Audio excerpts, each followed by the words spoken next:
Students, हम लोग EVS में चैप्टर 9 लिविंग सेफली पढ़ रहे हैं। इसमें हम लोगों ने heat stroke, cuts and wounds तक पढ़ लिया था। आज हम पढ़ेंगे nose bleeding. During summers nose bleeding is very common. Summers के समय, गर्मी के समय क्या होता है, नाक से खून बहने लग जाता है। बहुत ज़्यादा कॉमन चीज़ है। द पेशेंट शुड, अगर किसी भी व्यक्ति के नाक से खून बह रहा है, निकल रहा है, तो आपको क्या करना है, सिट और lie with his head lower than his body. आपको करना है, उसको सीधा बैठाना है या तो उसको लिटा देना है ताकि कि उसका जो हेड हो वो थोड़ा नीचे हो अपनी उसकी बॉडी से। Press the nose firmly to stop bleeding, और उसकी नाक को थोड़ा थोड़ा सा दबाना है ताकि कि उसको ब्लीडिंग है वो रुक जाए।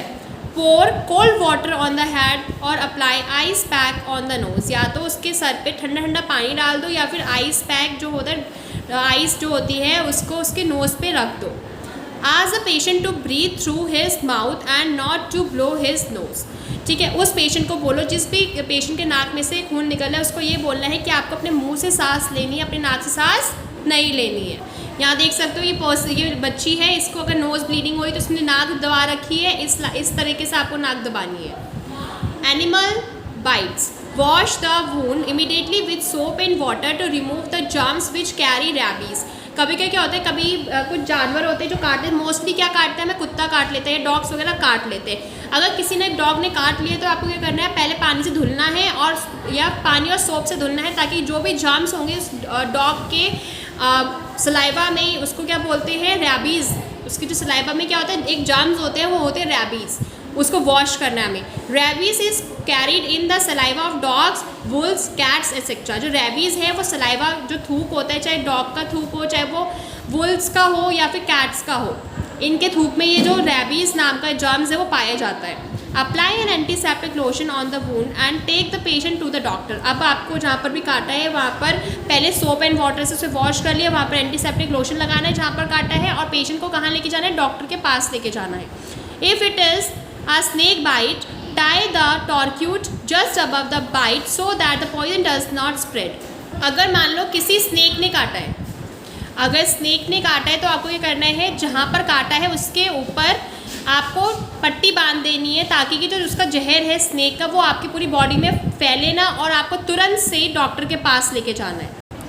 Insect bite, the bite of an insect और a bee can be very painful. Insect bite जैसे कि कोई भी कीड़ा काट ले, या फिर जो बीज होती हैं, हनी बीज हो गई या बीज होती है, वो बहुत ही ज़्यादा पेनफुल होता है अगर वो काटती हैं तो। It cause swelling in that area bitten by the insect, और जहाँ पर वो काटती हैं वहाँ पर क्या है, सूजन आ जाती है।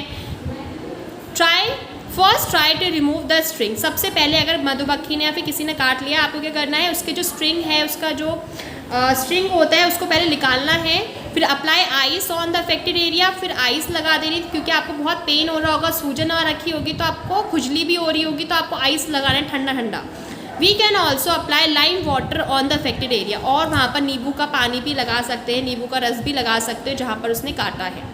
Now spray, while playing or doing exercise our tissues around the joint get twisted or torn। मतलब स्प्रेन क्या होता है, जैसे नस खिंच जाना, कभी कभी आपके खेलते समय या फिर एक्सरसाइज करते समय जो आपके बॉडी के अंदर जो टिश्यूज़ होते हैं ना, वो क्या होते हैं, कभी कभी जॉइंट के साथ ट्विस्ट हो जाते हैं या फिर कभी कभी फट जाते हैं, तो this cause a sprain which can be very painful. और उससे क्या होता है, स्प्रेन हो जाता है और बहुत ही ज़्यादा दर्ददायक होता है। कभी कभी मोच आ जाना कह सकते हो आप, और कभी आपके पैर में बोलते हैं नस खिंच गई है, बहुत दर्द हो रहा है।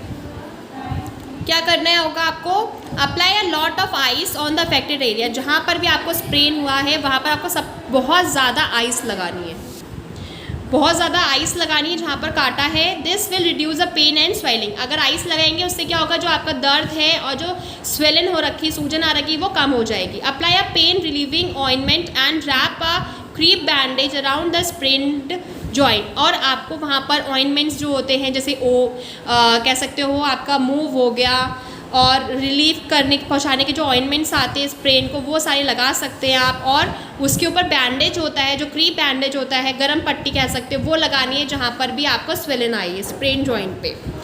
If pain and swelling is still there then go to the doctor.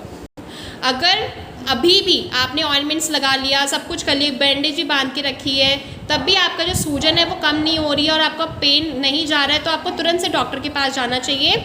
By being a little careful, alert and following safety rules we can avoid accidents. अगर हम ज़रा सा भी ध्यान देंगे या फिर सतर्क रहेंगे तो ये जो सारे सेफ्टी रूल्स हैं, रोड पे कैसे चलना चाहिए, प्लेग्राउंड में कैसे खेलना चाहिए, घर में कैसे रखना चाहिए अपने आप को, तो हम जो एक्सीडेंट्स हैं, जो दुर्घटनाएं हैं, हम उनसे बच सकते हैं और अपने आप को सेफ रख सकते हैं। तो स्टूडेंट्स, आज आपका ये चैप्टर 9 कंप्लीट हो गया है।